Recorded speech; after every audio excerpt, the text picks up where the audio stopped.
आज बात करेंगे कि ओबीसी क्रीमी लेयर सामाजिक न्याय है या फिर सरकारी विफलता। इसको क्या बोला जाएगा, क्योंकि जिस तरीके से सामाजिक न्याय को अमीरी और गरीबी में बदला गया वो तर्क संगत था ही नहीं, क्योंकि मामला अमीरी और गरीबी का था ही नहीं। देश का गरीब व्यक्ति जिसको अच्छी सुविधा मुहैया करवाना सरकार की जिम्मेदारी है, लेकिन सरकारों द्वारा क्रीमी लेयर को लागू करना इसी असफलता को सीधे तौर से दर्शाता है। तो सवाल उठता है, क्या क्रीमी लेयर सामाजिक न्याय की दिशा है या सिर्फ एक सोची समझी नीति है जिससे पिछड़े वर्गों का प्रतिनिधित्व सीमित रखा जाए। संविधान का आधार आर्टिकल 15 का भाग 4 और 16 का भाग 4 है, जिसके तहत आरक्षण मिला। अनुच्छेद 15 का भाग 4 ये कहता है, राज्य को अधिकार है कि वह शैक्षणिक और सामाजिक रूप से पिछड़े वर्गों के लिए विशेष प्रावधान करे।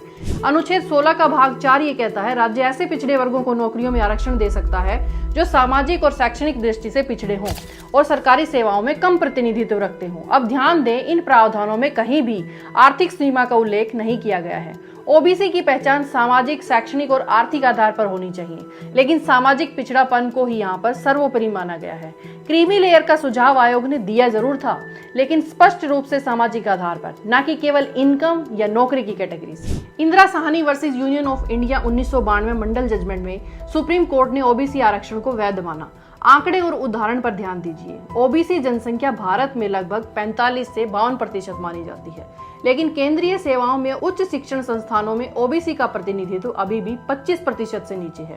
रिजर्वेशन का मकसद सामाजिक बराबरी और प्रतिनिधित्व है, न कि इनकम।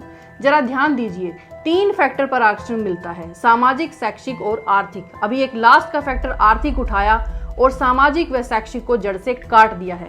ये वही बात हुई, जिसने बीए पास कर ली वो शैक्षिक हो गया और उसके बच्चों को आरक्षण नहीं मिलेगा।